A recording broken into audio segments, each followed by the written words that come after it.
Update: my wife told me I'm replaceable. Original post: I, 30 male, have been married to my wife, 29 female, for 2 years, and we have known each other for 6. A few weeks ago, we had an argument, and during our disagreement, she told me that I am replaceable. After our argument, she went out with her friends. I have been dealing with some health problems for a while, and the argument stressed me out, leaving me nervous and unwell. I was alone in the house and decided to call the paramedics because I felt that something was really wrong. To sum up, I suffered a heart attack. At hospital, they tried to reach my wife, but she didn't respond, likely still upset from our argument. She called later after coming home when she found out that I'm not there. After learning of my condition, she came to see me and stayed with me the entire time, constantly crying and holding my hands. After being sent home, she did everything so I could recover faster. However, despite her efforts, I couldn't stop thinking about how she had told me that I'm replaceable. I constantly think about it. I want to confront her about it, but I don't think I'm ready. I'm trying to understand why context matters. In what way or situation is it acceptable to call your partner replaceable? The audacity to even say something like that is beyond me. Edit: I will answer some things here. We have no children. I have genetic health problems. External factors also contributed to my problems. I have higher salary than her, so I mostly pay the bills or buy things for our home. I mostly cook and clean. She does it too, but mostly me. It's not 50-50, more like 60-40. She isn't actively trying to end me. I hope so, at least. I don't know if she's cheating. Let's also address the elephant in the room. We had argument about our house, some issues with it. After that, we also discussed our priorities, careers, and intimacy. At one point, discussion was replaced by her venting and saying things not even related to original discussion. I had no issues with her ranting about things until she told me that I'm replaceable. That was the end of conversation. I no longer wanted to talk. She finds my silence terrifying, but she didn't stay in the house for long after argument. I don't know when she came home. I woke up in the hospital and she was there. She kept crying and holding my hands. She didn't speak much. She couldn't. Now for the top comments before reading the updates. You can forgive her for what she said, but you will never forget how she made you feel in the moment. This is why we don't name call or let our anger overwhelm our kindness. It is okay to be angry, but to be cruel is not acceptable. I'm going to piggyback on this comment because of this comment. You can forgive her for what she said, but you will never forget how she made you feel. Tuesday, June 23, 2015, I came home after working 15 hours. My wife was home and fairly intoxicated. She was super mad at me for some reason and started tearing into me.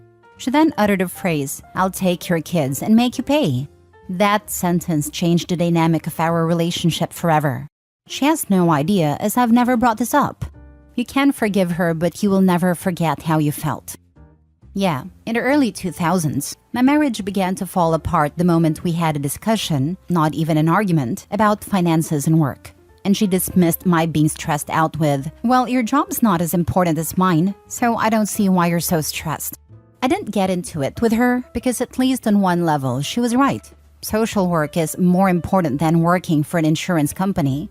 But her being so dismissive really made me open my eyes. I started to realize that I was essentially an accessory and a means to an end, and that my real value to her was an attempt to beat her younger sister to life milestones, like husband/house/baby. I started actually noticing every time she'd overrule my opinions or wants, started withdrawing, and eventually we began to resent each other and finally divorced. Thankfully without house or baby. I can't imagine what it would have been like trying to co-parent with her. My husband once said to me, "Wives are replaceable, mothers are not. Mom will always win." Within the year, our 9-year marriage collapsed. The context was finding out how deeply involved his mother was in our marriage, arguments, decisions, etc. We were not arguing, but having a discussion about how it wasn't right to basically have a third person in the marriage, that it was between the two of us. The way I found out was during a discussion about investments we had made. I got up from the table we were talking at and found his phone on a counter with Mom showing on screen. He'd called her and had her listen in to our discussion so he could take it to her after we were done. I disconnected the call without comment and she called back immediately. He vehemently disagreed that it wasn't right and made that statement to me. basically stating that it was he and his mom against me and I'd always lose, while she was still on the phone listening in. It was like a gut punch. It opened my eyes to a lot of little things that eventually led to filing for divorce. He was stunned. His mom called me immediately and said, "You can't do that." Well, yes, I can, and did. As a petty move, I served his mother the divorce papers at the same time, so she could be involved in the divorce. Lol. $50 well spent in my opinion. She came to our hearing and was so vocal about what she thought was right or wrong that the judge ordered her out of the courtroom. Lol. He's her full-time problem now. They've been living together since the separation, and she's miserable about it. They deserve each other. +1 for serving her divorce papers. Halfway reading this, I was wondering that exact thing, and you actually did it. You are awesome. Hope life is treating you well. Life is pretty sweet, but it did take a while to get there. Divorce is hard, no matter how much it needs to happen. I grew up in a Chinese household. My mother and brother are always together. When my ex-sister-in-law moved into our house, my mom wouldn't let her step into my brother's room. She even slept in my brother's bedroom some nights, saying she was afraid that my ex-sister-in-law would sneak into the room. She micromanaged every aspect of my brother's life, and I think he loved it, until my ex-sister-in-law couldn't stand it and left. Luckily, I'm a daughter, and she couldn't care less about me. But the thought of me having to marry into a family like mine is just terrifying. God forbid her married son sleep with his own wife. I'm glad she got out. Mini update. On a side note, some people in this comment section have some issues themselves. Like some of the comments are just wild, horrifying. I've decided to separate for a month. We will go to a counselor and speak maybe 1 to 2 times a week. If she cares about me, she will accept it and do everything she can to improve our relationship and marriage. If she starts playing around, going out on dates, or if I suspect her of cheating, I will end it. There won't be any forgiveness or second chances. I will make an update post sometime in the future. So many of you reached out and offered support and advice. I think the least I can do is provide you with the update. Thank you all very much. Now for the full update. As promised, here's an update in my situation. I won't go into much detail, just the most important things. Physically, I'm doing great. I've started working out again, although at a slower pace than before. With time, it will get better. Separation really helped me a lot. Firstly, I might sound selfish, but I only worried about myself, so I did everything for myself. At first, it was a different feeling. I felt alone for the first time in a really long time, and I needed a few days to get used to it. After I got used to it, it was actually quite nice. I got to do whatever I wanted, whenever I wanted. I bought myself a lot of things, redecorated a bit, changed some old things. And honestly, I liked it. There was no stress, no arguments, no problems. It was peaceful and quiet. I also got myself a cat, and the two of us got along really well. I spoke to my wife on a weekly basis. We also went to a counselor, which really changed a lot of things. Whenever we went there, I laid all cards on the table.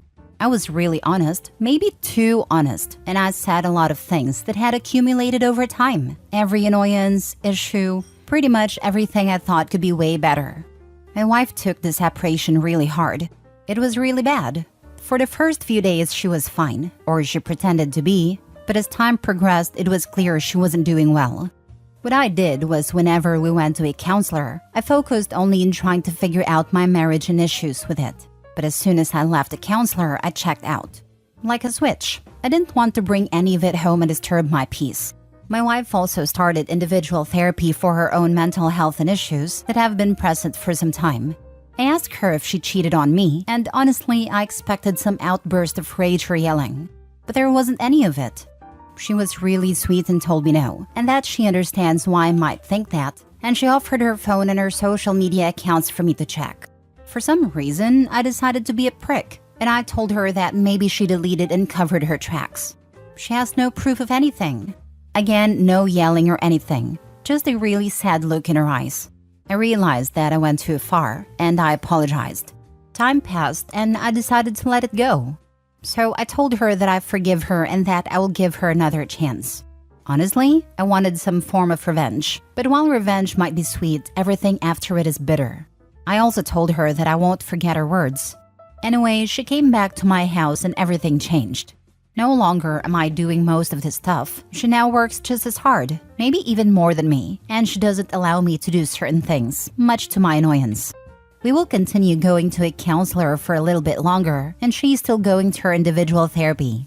While I liked being alone, I truly missed her. I missed her hair, her smile, her eyes, and now I find myself looking at her and paying attention to everything she does. I guess separation made us appreciate each other way more than before. Maybe we took each other for granted, and we didn't value each other until we split. I think we fell in love again. I can't describe it, but each hug, each touch feels different, like it radiates with sincerity and love.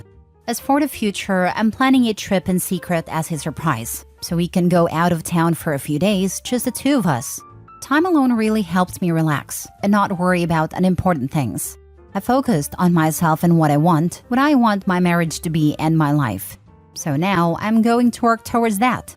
We really learned to communicate much better than before. We became much more open towards each other, more vulnerable. I think it will help us going forward. I guess after all, it turns out that I'm not so easily replaceable. Happy to hear you guys are able to work things out. It was a tough tunnel to go through, but the relationship seems to have gotten stronger on the other side, and that's awesome. It was a blessing in disguise. We are still working on it, and we will continue to do so. Things are way better than they used to be. There are still some differences and things we need to work on, or at least find a middle ground, which will probably be resolved in future counseling sessions. I just hope she realizes how close she came to losing you multiple times in a very short time. I hope she understands this could have had a much worse ending. Good on you for being willing to put in the work and growing yourself. Best wishes going forward. Sounds like you're happier single. I'm not really clear why you went back to your wife. At any rate, good luck. Wish you the best. Indeed I was, for a time. Then I felt something was missing. People sometimes say things they don't mean in the heat of the moment. She did it too. I think it was fair to both of us. Some time apart from each other really helped us figure out what each of us wants and what we mean to each other. Life is better when you get to share it with somebody. Last story. Am I the a-hole for my reaction after finding out my ex cheated on me? So I have been with my ex Lara for 6 years, and we were living together since 3. Our relationship was amazing, at least in my point of view. We were deeply in love, romantic to each other, had arguments even heated, but we always solved everything by talking to each other. So for real, no problems until 2 weeks ago. Recently, I noticed a few things that were off. Like Lara being overprotective with her phone, going in another room while talking with people. But since it all started 4 months ago, I didn't pay too much attention because she always said that she was preparing a surprise for a best friend, so I didn't insist. Long story short, I caught her cheating at my house 2 weeks ago while I came back from work because I forgot my phone. My reaction wasn't being mad, screaming, shouting, or any of these things, but I just told the guy to put some clothes on and leave. And to Lara that we were over and wanted to break up immediately. I said all of this calmly without raising my voice or screaming. Lara was the one screaming, crying, and begging me to forgive her, but I just kept saying to pack her stuff and leave my house. So after 2 hours of this pathetic show, she left. That day I went to work, later obviously, but it wasn't the worst day of my life. It was just a bad day like others. 2 days ago, I went on a date with another girl and I hope to a second date. We are planning, so hopes are very high, haha. My friends and family told me that my reaction was strange because they expected more from me. Because I just moved on fast from Lara's cheating like I didn't care at all about her, stating my calm and cold reaction. I have a very particular point of view in cheaters, and maybe that's why. In my particular case, the screaming, shouting, crying, getting angry, and mad to me weren't useful at all.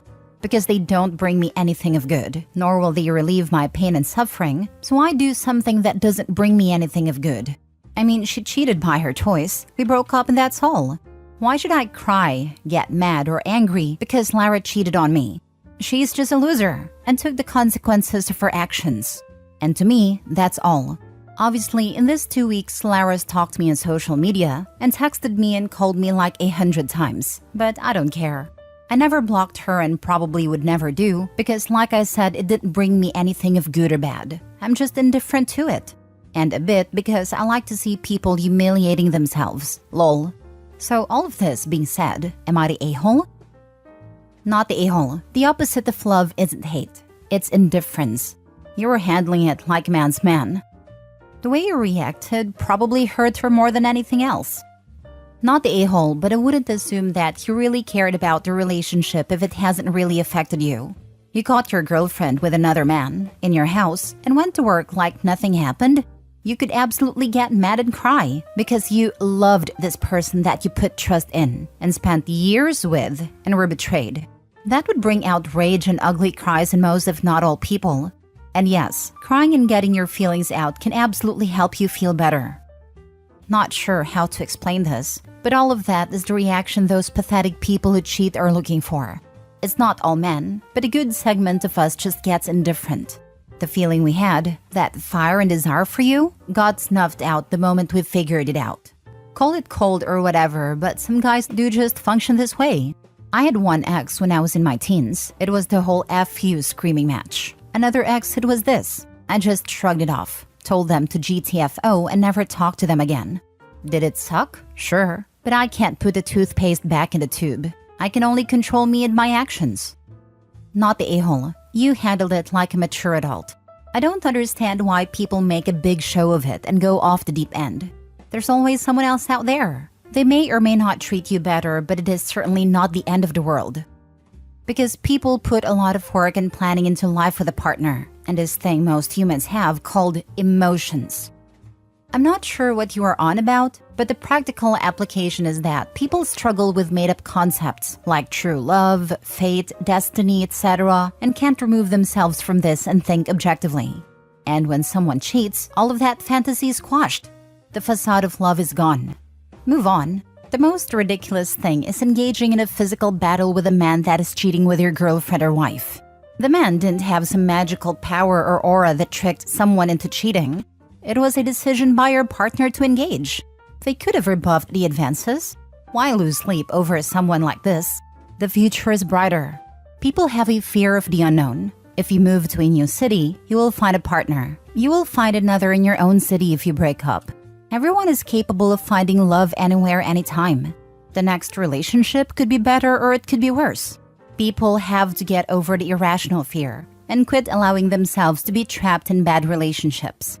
It's easier to stay and ignore real issues because of the perception of failure, fear, and other internal issues. The biggest hurdle and complication is children. If that is not a factor, then you should explore relationships until you are as happy as you feel you need to be.